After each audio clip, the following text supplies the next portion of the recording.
اجعل الآلہۃ الہ واحدہ، کہتے ہیں کفار کیا تمام معبودوں کو چھوڑ کر ایک معبود بنا لیا ہے؟ یہ تو بڑی عجیب بات ہے، ذرا سمجھیے گا بات کو۔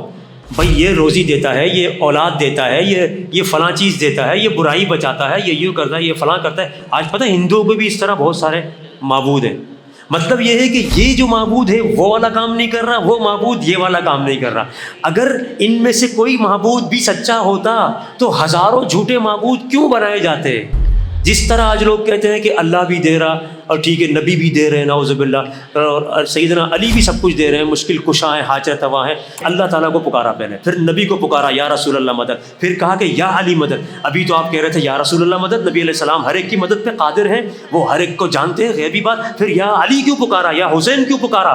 اگر نبی علیہ السلام سب کچھ دے رہے ہیں تو آپ گستاخی کر رہے ہیں۔ آپ کہتے ہیں کہ نبی علیہ السلام ہر جگہ موجود ہیں، ہر ایک کو دیکھ رہے ہیں، مختار کل ہیں، ہر ایک کی باتوں کو سن کر اس کی ساری حاجت روائی مشکل کشائی کر رہے ہیں۔ تو پھر نبی علیہ السلام کو جب آپ نے مان لیا پھر علی کو کیوں پکارا رضی اللہ تعالیٰ عنہ؟ صحابہ محترم ہیں ہمارے نزدیک، میں پکار کی بات کر رہا ہوں۔ پھر حسین رضی اللہ تعالیٰ عنہ کو کیوں پکارا؟ بڑے پیارے صحابی ہیں، بڑے پیارے پیارے یہ ایمان والے لوگ ہیں، لیکن پکارنا نہیں چاہیے۔ پھر اس سے بڑی گستاخی کہتے ہو کہ نبی علیہ السلام موجود ہیں، اپنے گھر میں چھوڑ کر نبی کو جاتے ہو، کبھی عبداللہ شاہ غازی کے مزار پر، کبھی ٹھٹا جاتے ہو، کبھی ملتان جاتے ہو، اپنی نوکری چھوڑ کر چھٹی لے کر جاتے ہو، تمہاری تنخواہیں بھی بعض اوقات کٹ جاتی ہیں۔ اتنا تم نبی علیہ السلام کی شان میں گستاخی کرتے چلے جا رہے ہو کہ عالم الغیب بھی مانتے ہو، کہتے ہو دیکھ رہے ہیں، سب کچھ کر رہے ہیں، اپنے گھر میں چھوڑ کر پھر ایک قبر پہ جاتے ہو جہاں پہ پتہ نہیں کوئی گدھا مرا ہوا ہو، پتہ نہیں وہاں پہ کچھ ہے یا نہیں ہے۔ اپنے نبی کو گھر میں چھوڑ کر دوسری جگہ کیوں جاتے ہو؟ مجھے اس بات کا جواب دے دو۔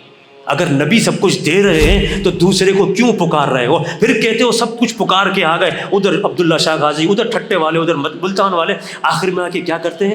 اچھا جی اب یہ کالا کڑا کالا دھاگا باندھ لیا، اب یہ بچائے گا ہر مصیبت سے۔ کہاں گیا وہ یا رسول اللہ مدد نعوذ باللہ، وہ یا علی مدد، وہ یا حسین مدد، وہ فلاں مدد، وہ یا عبداللہ شاہ غازی مدد، وہ کہاں چلا گیا؟ اب یہ کالا دھاگا کیوں باندھا ہے؟ یہ تعویذ کیوں باندھا ہے؟ مشکل سے بچانے کے لیے؟ تو وہ سارے کہاں گئے جن کو پکارتے تھے؟ یعنی تمہیں خود نہیں پتا، تم خود جھوٹے ہو۔ اور پھر کالا دھاگا بھی باندھ لیا، سب کو پکار لیا، گھر سے نکلتا ہے کالا کتا، کالا چوہا، کالی بلی گزر گئی، کہتے ہیں آج کا دن میرا خراب ہے، یہ کالے چوہے نے میرا جو ہے نا راستہ خراب کر دیا۔ تو کس چیز نے تجھے بچایا تیری مصیبت سے؟